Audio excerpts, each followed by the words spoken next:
The following Let's Play has been rated perfectly fine to watch. Any attempts to break the game are for entertainment value only. However, if any typos happen to be found,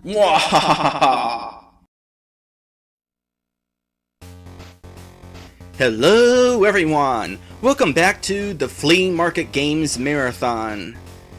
Now, have you ever heard the phrase, a dime a dozen? It basically means that something is so common that you can get a whole bunch more just like it on the cheap. And I think that racing games fall under that category.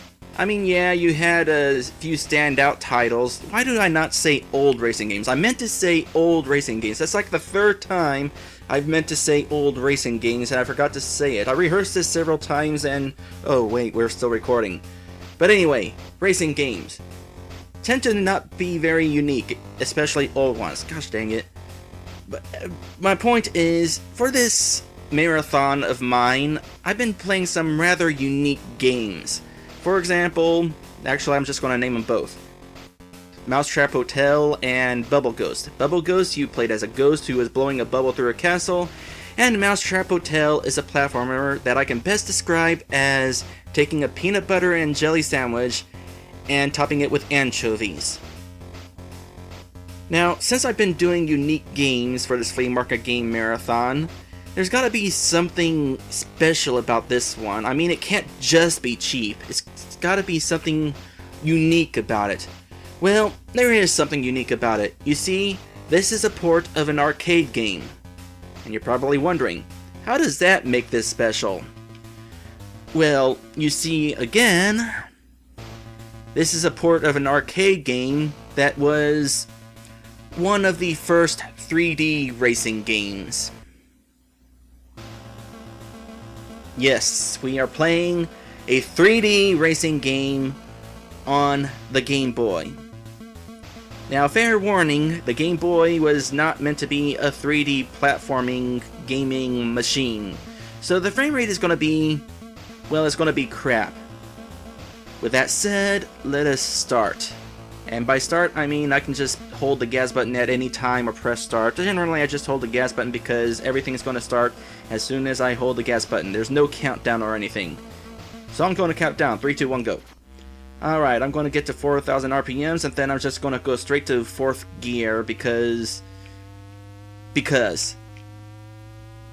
Alright, so this car that I was right behind is actually going to stop in the middle of the road, so I'm just going to kind of get around him.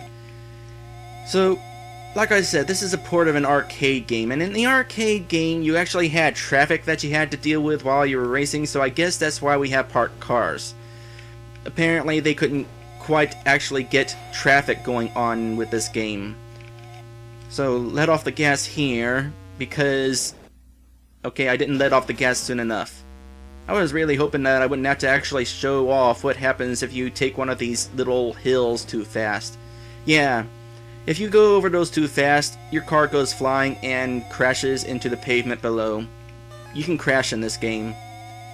So the goal here is to qualify for the big race. And by big race, I mean you're just going to be racing one person, but it's still a race.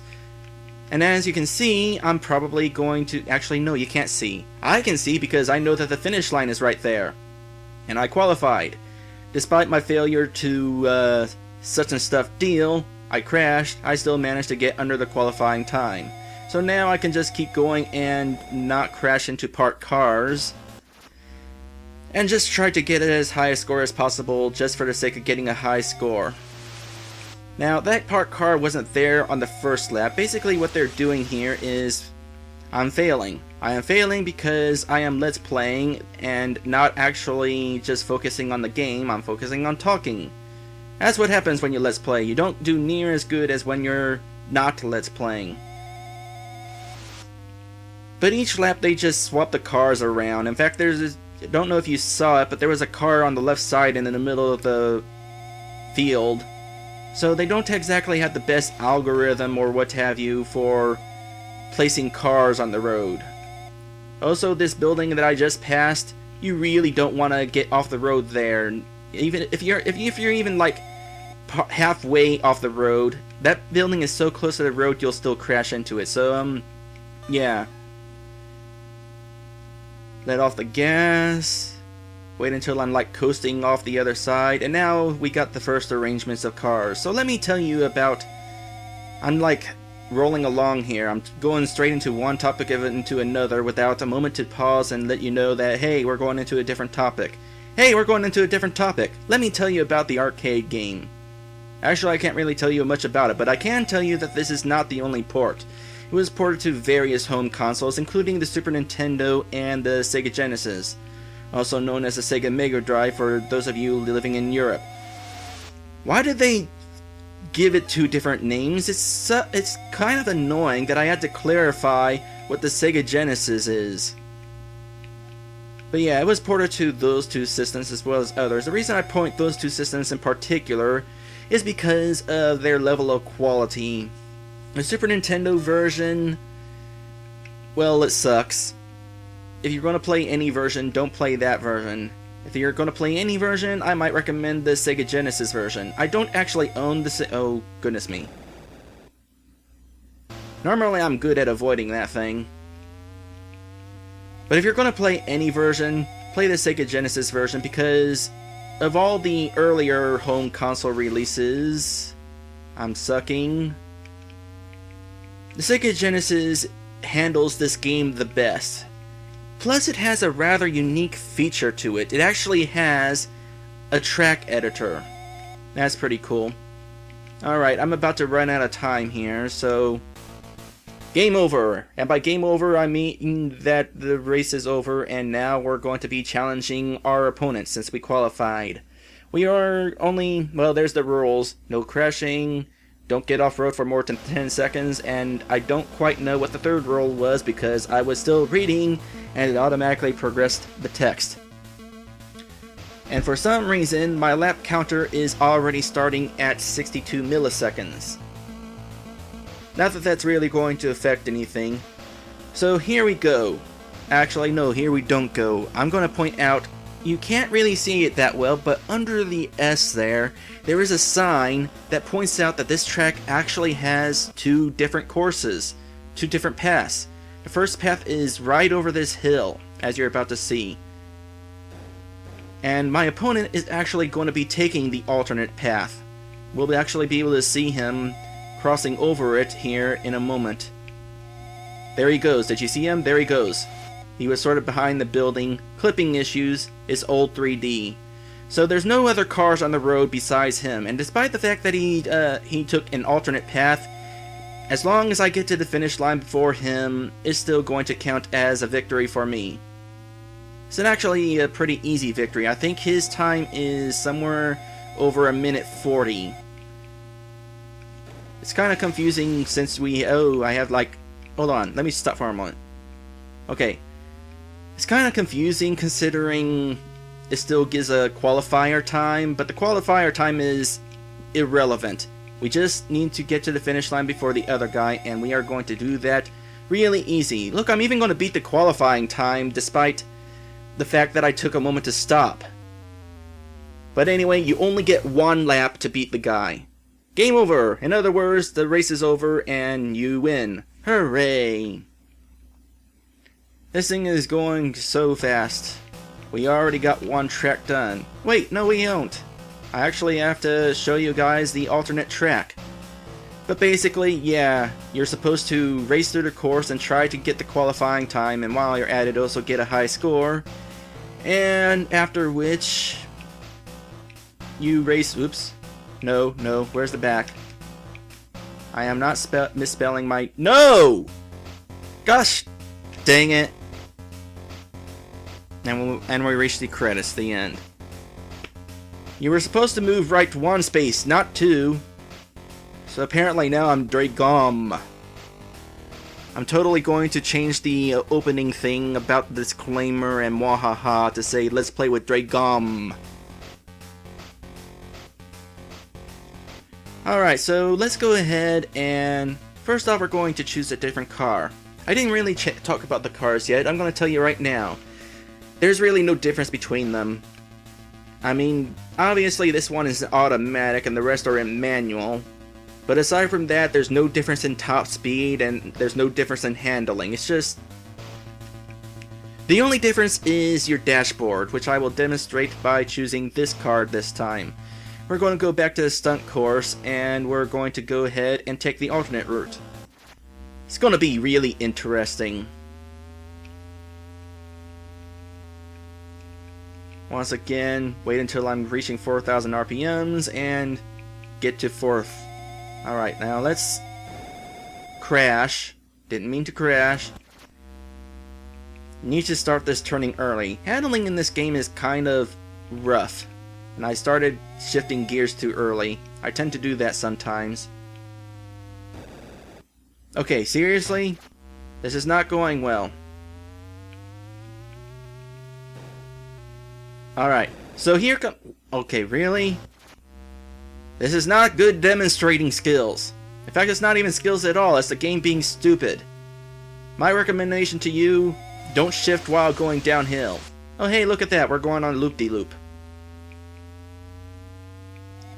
No, seriously. We're going on a loop-de-loop in first-person view on a 3D game on the Game Boy. I told you this was going to be interesting. Alright, I need to get, like, in the middle of the track here. No, that's too far to the right. Okay, here comes this part. I'm going too fast. So, I just unintentionally demonstrated the worst thing about this game. These rampy turns. It is way too easy to go off the edge. Also, you don't want to go inside because apparently that's going to crash you. And now... I'm just out of time. I didn't even get to finish the first lap. How sucky is that? Let's try this again with less fail. Drivin. You gotta be kidding me. Let's put an X here for failure.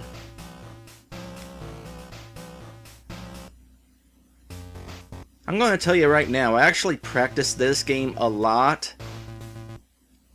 Like, a lot.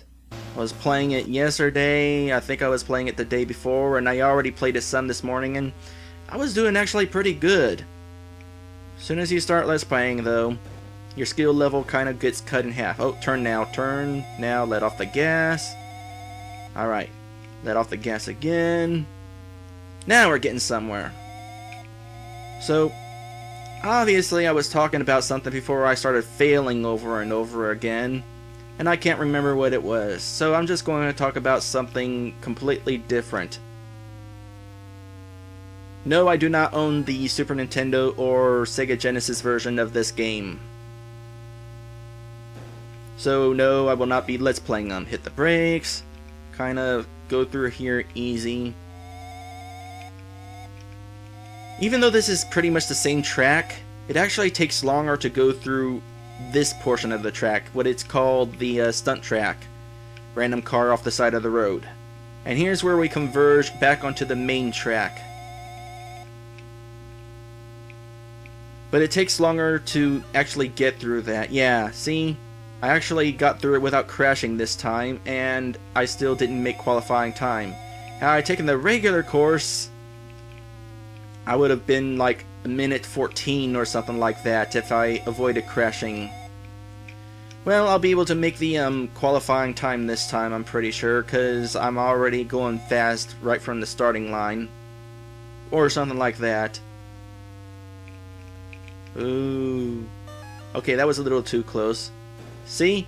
The cars are completely in 3D. We even have clipping. Brakes. I hate this turn. And it's not the only track with this sort of turn, unfortunately. The other turn is even worse than that one. Wow, that car is way out in the field. Wonder how they, like, programmed them in. Alright, yep, this time I'm definitely going to make qualifying time. Not as fast as I could have been on the regular track, but whatever. Well, as long as I qualified, I didn't do very good there. What was I saying? Oh yeah, I'm just going to try for a high score. I'm just going to go on the faster course because I want to get as many points as possible, and since it's faster, my time will be refreshed, extended more often.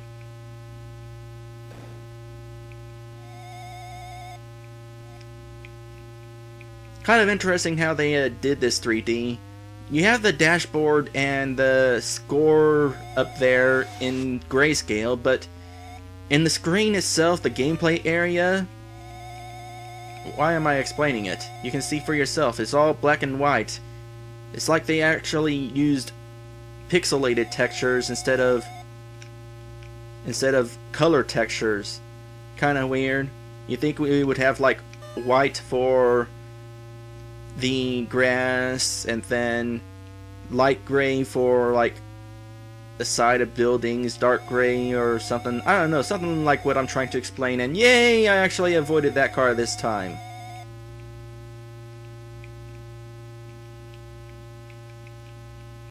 If I can survive this lap, I need to point something out too.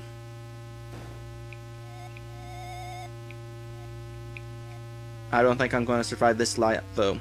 Oh, there's a car way out. Oh yeah, I already pointed that one out. I don't know. Okay, I made it to that. So, the thing I'm going to kind of want to point out, but might not actually have time, is how these two different paths cross over each other.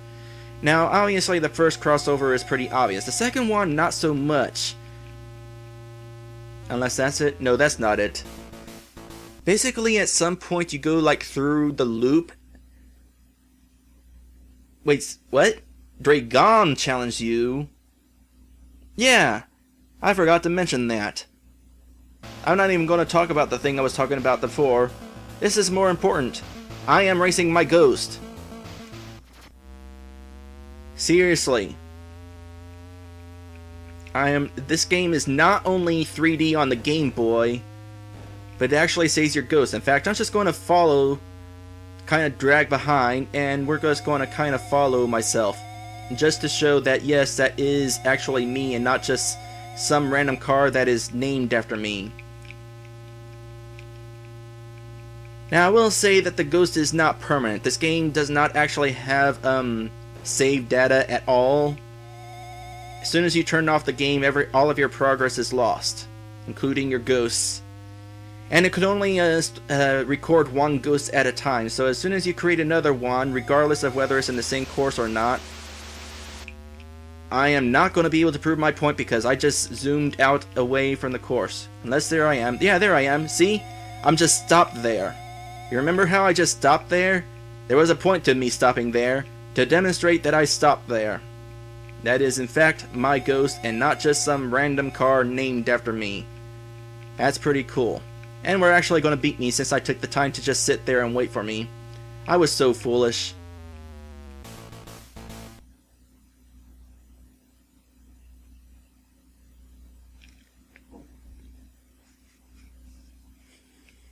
Alright, can I like have a real name now? So, we're probably done with this track. As soon as I put in my good name, I'm going to go ahead and pick another track with a different car, which will be explained at some other point when I get there, or something like that.